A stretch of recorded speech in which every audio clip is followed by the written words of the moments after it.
সোনাই তার দুই বোনকে কেন নমস্কার করলো তার জন্য তোমাদেরকে পুরো ভিডিওটা প্রথম থেকে শেষ পর্যন্ত দেখতেই হবে। তোমরা তো সবাই জেনেই গেছো যে 29শে অক্টোবর সোনাইয়ের বার্থডে ছিল, আর ওর বার্থডেতেই দুপুরবেলায় আমি ছোট্ট করে আয়োজন করে ফেলেছিলাম। সবার জন্মদিনে আমি মোটামুটি রান্না করে খাওয়াতে ভীষণ ভালোবাসি, কিন্তু যার জন্য রান্না করব সে যদি না খায় তো সেইভাবে রান্না করতে আর ইচ্ছা করে না। তো প্রত্যেকবারই ওকে টুকটাক কিছু না কিছু আমি রান্না করেই দিই, কিন্তু সেইভাবে আর ও খায় না। ইচ্ছে করে রান্না করতে, কিন্তু যার জন্য রান্না করব সে যদি না খায়, মানে ও খেতে খুব একটা ভালোবাসে না। ও খেতে ভালোবাসে বিরিয়ানি, এই ওই ওটা। তো ওকে আমি বললাম এসব খাবার কদিন ধরে টানা খাওয়া হয়েছে, তাই একদম সামান্য ঘরোয়া আয়োজন করেই দেবো। তো বললো ঠিক আছে, আমারও সেইভাবে পেট ভালো না, তাই ও এরকম হালকার উপরে রান্না খাবে। তাই ডাল, মাছ, চাটনি, পাঁপড়, মিষ্টি এইগুলোই মানে মিষ্টি তো করিনি, যাই হোক মিষ্টি আনানো হয়েছে। আর 7 রকমের ভাজা, মেন ওর জন্য করা হয়েছিল লাল শাক বাদাম দিয়ে ভাজা, যেটা ও খুব ভালো খায়। আর ওইটা দিয়েই পুরো ভাতটা খেয়েছে, বাকি তরকারি সেইভাবে কিছু খাইনি। তো প্রথমে আশীর্বাদ করে নিয়েছে মা। ঠাম্মাকে ডাকা হয়েছিল, তো ঠাম্মা যেহেতু বয়স্ক মানুষ আস্তে আস্তে নামতে একটু দেরি হবে, তো বেলাও হয়ে যাচ্ছিলো, ওই কারণে বসে গিয়েছিলাম আশীর্বাদ করতে। তো প্রথমে মা করে নিয়েছে আশীর্বাদ, আর তারপর আমি করে নিয়েছি আশীর্বাদ। আর আমি আশীর্বাদ করাতে দেখেছো আমাকে কিন্তু পায়ে নমস্কার করছিল, তাই বললাম ভালো করে শান্ত হয়ে থাক আর ভদ্র হয়ে থাক। তারপর টুকটুক করে ঠাম্মা কিন্তু দোতলা থেকে নেমে গেছে, আর নামার পর ঠাম্মা আশীর্বাদ করতে শুরু করে দিয়েছে। আর এই যে দেখেছো ফ্রুট যে স্যালাড প্লেটটা, এটা কিন্তু আমি করিনি, প্রথমে ভেবেছিলাম অন্যভাবে করব। তো বাবাই এসে যাওয়ার পর বললো একটু সাজিয়ে দিই, তো ও এই পুরো ফ্রুট স্যালাডের প্লেটটা ও পুরো ডেকোরেট করেছে। কেমন হয়েছে অবশ্যই কমেন্ট করে জানিও।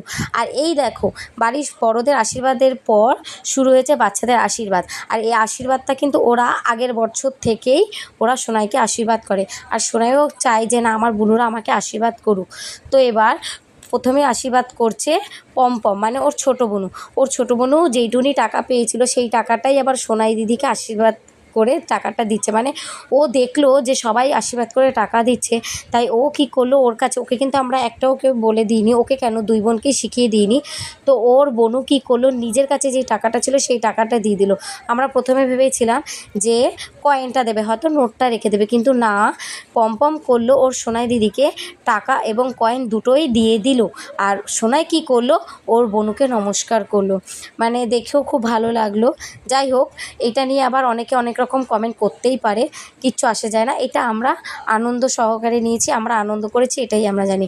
এরপর আশীর্বাদের করার পালা হচ্ছে আমাদের পোগলো, মানে আমাদের বড় মেজো মেয়ের বাড়ির।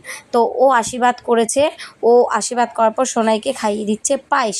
আর পায়েস খাইয়ে দেওয়ার পর ওকে যেই বললাম তাহলে বনুকে সোনাই দিদিকে টাকা দিবি না, ও বললো আমার টাকা তো নেই, আমার টাকা তো আমি আম্মার কাছে দিয়ে দিচ্ছি। দেখো ওর কত বুদ্ধি, ওর কত মনে আছে যে ওকে যে আশীর্বাদ করে সবাই টাকা দিচ্ছে সেই টাকাগুলো তো আম্মা নিয়ে নিচ্ছে।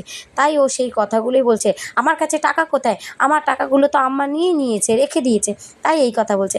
আর এই যে বনু দেখছো, ও কিন্তু আমাদের বাড়ির আমার ছোট্ট ননদ আর সোনাইয়ের পিসি, একমাত্র বাড়ির সোনাইয়ের পিসি, মানে পমপম, পোগলো আর সোনাইয়ের পিসি। তা বনু বলছে আমি আশীর্বাদ করবো না, ওর নাকি লজ্জা লাগে, যেহেতু বড় হয়ে গেছে তো, আর বড় হলে তো সবারই পাখনা গজায় একটা করে, তাই ওরও কিন্তু গজিয়েছে, মানে ও লজ্জাবোধ পায়, মানে লজ্জা পায়। তো যাই হোক, জোর করার পর যখন বললাম দেখ বনুরা করেছে তুইও কর আশীর্বাদ, তো এরপর বনুও করে নিয়েছে আশীর্বাদ, করেই পালিয়ে গেছে তুরান্ত। এরপর আশীর্বাদ করছে হচ্ছে বাবাই। তো বাবাই আশীর্বাদ করছে, ওর পাশে দেখেছো একটা আকন্দ ফুল রাখা আছে। আমরা সবাই ভেবেছি যে এই আকন্দ ফুলটা দিয়ে হয়তো সোনাইকে মাথায় দেবে, তো এটা হতেই পারে, কারণ ও ওর মতন করে করার চেষ্টা করেছে। তারপর বাবাই আশীর্বাদ করে নিল, আর সবাই দেখছে যেহেতু পায়েস মিষ্টি খাওয়াচ্ছে, তাই বাবাই নিজের হাতে আর হাত দিয়ে মাখেনি, ও চামচ দিয়েই, যেহেতু সোনাই শাক ভাজা খেতে খুব ভালোবাসে, আর আমি এটা বাদাম দিয়ে ওকে আলাদা করে ভেজে দিয়েছি, তো শাক ভাজা দিয়ে ওকে ভাত খাইয়ে দিয়েছে। তারপর দেখলাম সোনাইকে এটা হাতে দিল, মানে সবাই গোলাপ ফুল দেয়, ও এটা হাতে আকন্দ ফুলটা দিল, মানে গাছ থেকে যেই ফুলটা। তখন আমি বললাম আকন্দ ফুল দিই, তো বলছে যে আমি যেটা ভালোবাসি ওকে আমি সেটাই দিচ্ছি। আর ও তো যেহেতু সবাই জানো যে ও মহাদেবের ভীষণ বড় ভক্ত, তাই ও মনে করলো যে আমি এই ফুলটা দিলে ভালো হবে, তো এই ফুলটা দিয়েছে। এবার যেহেতু বাবাই, মানে ওর পাপা, পমপমের পাপা সোনাইকে খাইয়েছে, তাই পমপমেরও ভীষণ ইচ্ছে হয়েছে ওর সোনাই দিদিকে ভাত মেখে খাওয়াবে, তাই পমপম ওর দিদিকে ভাত মেখে খাইয়ে দিচ্ছে। আজকের মতন আমার ভিডিওটা এখানেই শেষ করছি। যদি আমার ভিডিও ভালো লাগে তাহলে লাইক, কমেন্ট, শেয়ার করতে ভুলবে না। এইরকম সুন্দর সুন্দর ভিডিও পেতে চাইলে তাহলে পেজটাকে ফলো করে রেখে দিও। রাধা রাধা।